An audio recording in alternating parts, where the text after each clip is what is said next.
All right, welcome back to Heard from a CFP. My name is Matthew Coyle. Today we're going to talk about Social Security in episode 45 and why it is so important, the age at which you draw Social Security for most people. Let's dive in. We'll take a look at the math. Okay, Social Security, one of the oldest government programs around and one of the most misunderstood. I will go over it. I'm calling this a much too brief overview of Social Security and how it affects your plan. So your planner or financial plan in general should be able to at least estimate when you should draw your Social Security, at what age, how that affects your other assets going forward. And I'm actually going to pull this information from a presentation that I did to one of our corporate clients within the past few weeks here, which was a retirement presentation. I'm just going to pull the Social Security bit out. We'll talk about that.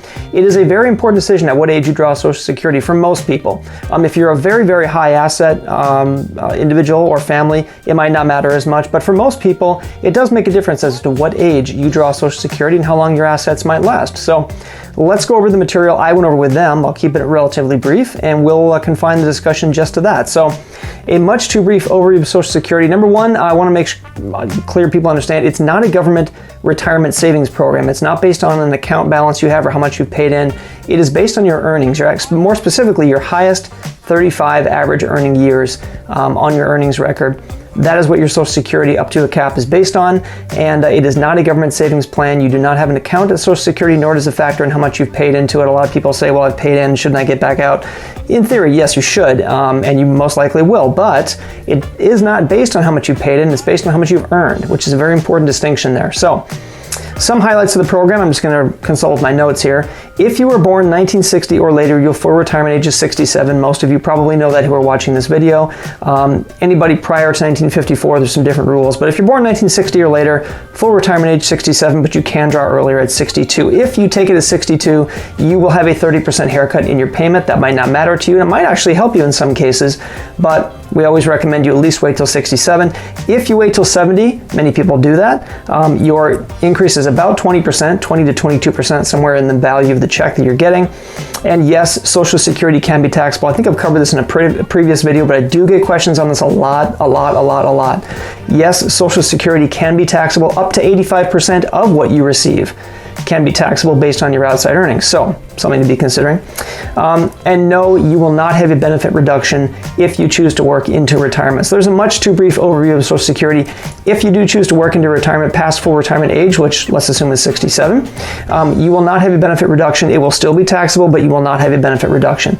If you work and take Social Security early, you'll have a benefit reduction, but not if you work past the age of 67. So I do get that question quite a bit. Let's look at a theoretical plan, actually an actual plan that I've changed the names on, and we'll look at the age at which you draw Social Security and how that affects your planning results. All right, so let's look at an actual couple. This is a couple named John and Jane. I've changed their names for privacy concerns, obviously. So let's look at their situation and how Social Security would affect them going forward based on what age they draw. So we'll look at their current scenario first. That is, they are contributing 8% to each one of their worker plans. They both have 401ks. They make $50,000 and $40,000 respectively. They are both 45 years old, same age as me. They want to retire at age 64. They have $250,000 and $150,000 in their plans, respectively, and they would like to replace 100% of their current income of this year, $90,000. $90,000 is their goal income in retirement, and adjusted for 2% inflation. Hopefully we get back to that sometime. And special note, this person does have a pension, so we factor that in as well. So fairly simple planning scenario to go through with a client. Let's look at their current scenario first. Now, when we look at these scenarios, we always calculate their current scenario first. And in this case, we achieve, or we're getting about a 77% odds of funding everything they want to fund based on their current track. What does that mean? It means that if we cannot get at least 75% degree of confidence, which mathematically equates to about 4 to 6% withdrawal rate in retirement of their balances, we consider that to be mathematically sustainable if we can get that at least to 75% odds of confidence. We're running what's called a Monte Carlo simulation here, okay? And again, that translates mathematically roughly to about a 4 to 6% yearly draw on their retirement assets, which is mathematically fairly sustainable. They should be able to do everything they want to do if we can hit at least that. Now, if we change things a little bit here and change the odds, change the draw age at Social Security, something very interesting happens. Their odds of success are different based on their 62, 67, or 70 draw decision at Social Security. Here's how the math breaks out. So the odds of success, if they take Social Security at 62, remember there's a haircut if they do that, they have to take a reduction. Their confidence measure actually decreases from 77% down to 52%, which roughly equates mathematically to an 8 to 9%. Roughly 8 to 9% withdrawal rate from their assets in retirement, which is less mathematically sustainable. Why is this? It's happening because between the ages of 62 and 67, they are forced to take more money out of their investment assets than they would like to each year, which depletes their balance early, and less money can compound for the later years. Conversely, and if you look at a different situation, if they take Social Security at 70, now you would think, well, bigger check, that makes more sense. Why wouldn't they take it at Social Security at 70? They have more money. Obviously, the odds of success go down, right? Wrong. 57% odds of degree of confidence is what we calculate for these folks if they do that. Why? Because between the ages of 64 to 70, they have insufficient income, okay, in their entire picture, insufficient income to meet their goals that they let out for themselves. Now, they could reduce their goals if they wanted to and raise those odds of success up. They could pull more from the investments, sure.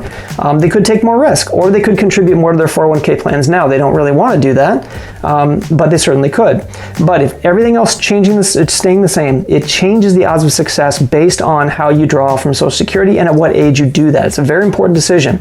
So their current scenario is keep funding their plans where they want to, draw at age 67. If you change that to 62 or 70, it does materially affect their odds of success, and those are the reasons why. You don't have enough income to meet the years you need, or you have to take too much from your investments in the early years to meet the goals you've outlined for yourself. And it is worth mentioning at this point too that just because someone does have a sub 75% confidence interval on their current scenario when we run these numbers does not certainly mean they can't retire. Certainly does not mean that. It just means that we're less mathematically confident that they can sustain an ideal draw rate of that 4 to 6%, which most people would agree, even though it's a very old and traditional way of looking at things.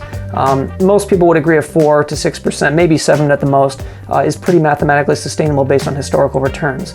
So that being said, if you can use that Social Security decision to raise the odds of your entire plan, that's really what the value of the planner is there to do. It's there to help you decide where to draw, when to draw, and of course pick investments, but pick investments is only one part of it. So with that being said, I think I'm going to leave it there. This was part of a larger presentation, a larger retirement, 45-minute long retirement presentation that we did for this company, that I did for this company. There are other parts that we could pull out and do later, and I think I'll probably do that at some point, but today we're going to cut it off at that.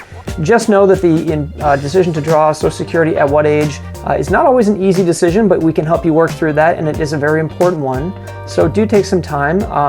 We usually recommend, unless you have very low assets, unless you've been unfortunate and you can't save as much, usually it pays to wait to at least 67. 70 would be great if it doesn't do any damage and force you to draw from your other assets too quickly, but at least wait to 67 if you can. 62 is usually not a great idea, depending on the situation.